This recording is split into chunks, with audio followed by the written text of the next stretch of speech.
आइए जानते हैं आज की कुछ अंतर्राष्ट्रीय खबरों को। पहले एक नजर आज की हेडलाइंस पर। ताइवान की तरफ दागी 11 मिसाइलें। आर्टिकल 370 हटाने की तीसरी बरसी से पहले आतंकी हमला, पुलवामा में मजदूरों को बनाया शिकार। आज पीएम नरेंद्र मोदी से मिलेंगी ममता बनर्जी। श्रीलंका के बंदरगाह की तरफ बढ़ रहा चीन का जहाज, भारत को सता रही इस बात की चिंता। बीजेपी की जीत पर आजमगढ़ को सीएम योगी आदित्यनाथ ने दिया रिटर्न गिफ्ट। भाजपा के लिए आसान नहीं मध्य प्रदेश और छत्तीसगढ़ की राह। मिसाइल दागे 100 फाइटर जेट उड़ाए, चीन की लाइव ड्रिल से डरा नहीं ताइवान। $94 तक गिरा कच्चा तेल। आज है जेलेनिया डिसूजा का birthday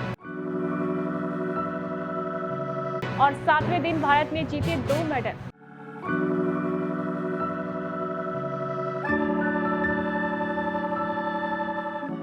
US speaker Nancy Pelosi के ताइवान दौरे से भड़के चीन ने दक्षिण चीन सागर में मिलिट्री एक्सरसाइज शुरू कर दिया है। इस इलाके में ये अब तक का सबसे बड़ा सैन्य अभ्यास है। इसमें कई वॉरशिप, 100 फाइटर जेट, लंबी दूरी की मिसाइलें और लड़ाकू हेलीकॉप्टर इस्तेमाल किए जा रहे हैं।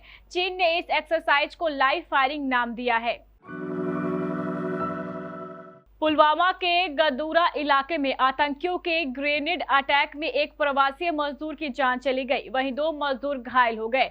बता दें कि 5 अगस्त को आर्टिकल 370 हटाए जाने की तीसरी बरसी है। इससे पहले आतंकियों ने हमला किया है। पुलिस का कहना है कि इलाके में तलाशी अभियान चलाया गया है।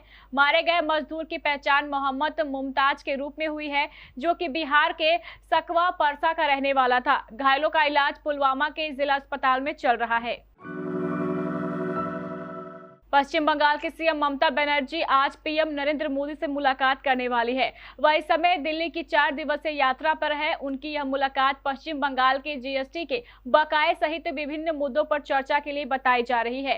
हालांकि पश्चिम बंगाल के बीजेपी नेता और बीजेपी के राष्ट्रीय उपाध्यक्ष दिलीप घोष ने केंद्र को आगाह किया है कि वह ममता के झांसे में ना आए। ममता और मोदी की मुलाकात से पहले दिलीप घोष ने कहा, ममता ऐसी मुलाकातों का इस्तेमाल राजनीतिक संदेश देने के लिए करती है। उन्होंने कहा, ममता बनर्जी प्रधानमंत्री नरेंद्र मोदी के साथ अपनी बैठकों का उपयोग यह संदेश देने के लिए करती है कि सेटिंग हो गई है। केंद्र सरकार को इस बात पर ध्यान देना चाहिए और ममता के झांसे में नहीं आना चाहिए। भारत और चीन के बीच तनाव एक बार फिर बढ़ने की आशंका है। चीन का जहाज श्रीलंका के बंदरगाह की ओर बढ़ रहा है। चीन के एक रिसर्च और सर्वे जहाज के 11 अगस्त को दक्षिणी श्रीलंका में चीन द्वारा संचालित हम्बनटोटा बंदरगाह पर पहुंचने की संभावना है। शिप में 400 लोगों का क्रू है। साथ ही इस पर एक बड़ा सा पैराबोलिक एंटीना लगा हुआ है और कई तरह के सेंसर मौजूद है। इस घटनाक्रम को लेकर संयंत्र प्रक्रिया देते हुए भारत ने कहा है कि वह स्थिति पर नजर बनाए हुए है। उत्तर प्रदेश के मुख्यमंत्री योगी आदित्यनाथ ने गुरुवार को कहा कि राजनीतिक संकीर्णताओं के कारण विभागकारी ताकतों के शिकार हुए आजमगढ़ जिले की प्रतिभाओं के सामने पहचान का संकट खड़ा हो गया था, मगर यहां चुनावों में पराजय के बावजूद सत्तारूढ़ भारतीय जनता पार्टी ने हालात बदल दिया है। सीएम योगी ने आजमगढ़ में 143 करोड़ रुपए की 50 विकास योजनाओं का लोकार्पण और शिलान्यास किया है। साल 2024 के लोकसभा चुनाव के पहले सेमीफाइनल के रूप में देखे जा रहे मध्य प्रदेश, छत्तीसगढ़ और राजस्थान के विधानसभा चुनावों को लेकर भाजपा ने अपनी तैयारी शुरू कर दी है। पार्टी नेतृत्व को विभिन्न स्तरों पर खासकर राष्ट्रीय स्वयंसेवक संघ से जो प्रारंभिक अनुमान मिले हैं, उसमें राजस्थान में वह बेहतर स्थिति में है, लेकिन मध्य प्रदेश और छत्तीसगढ़ में काफी सतर्कता बरतने की जरूरत है। इन राज्यों में अगले साल के आखिर में विधानसभा चुनाव होने हैं। गौरतलब है कि पिछली बार भाजपा तीनों में से चुनाव हार गई थी। हालांकि बाद में उसने कांग्रेस में टूट से अपनी सरकार बना ली थी। रूस और यूक्रेन के बीच में पिछले 6 महीने से भीषण युद्ध जारी है। हजारों मासूमों की मौत हो चुकी है, अर्थव्यवस्था चरमरा गई है और पूरी दुनिया के सामने कई नई चुनौतियां खड़ी हुई है। अब इस युद्ध से अभी तक कोई उभरा भी नहीं है कि इसी बीच एक दूसरे युद्ध की सुगबुगाहट ने पूरे विश्व को फिर चिंता में डाल दिया है। इस समय चीन और ताइवान के बीच तनाव चरम पर पहुंच गया है। हालात ऐसे हो गए हैं कि डराने के लिए चीन ताइवान के आसपास वाले इलाके में मिसाइल दाग रहा है। धमकियों का दौर शुरू हो चुका है और कब क्या हो जाए किसी को पता नहीं। अंतर्राष्ट्रीय बाजार में कच्चे तेल में जारी गिरावट के बीच देश में पेट्रोल डीजल के खुदरा दामों में आज शुक्रवार को कोई बदलाव नहीं हुआ है। ईंधन के दाम स्थिर चल रहे हैं। हालांकि कच्चा तेल जरूर लगातार गिरावट देख रहा है।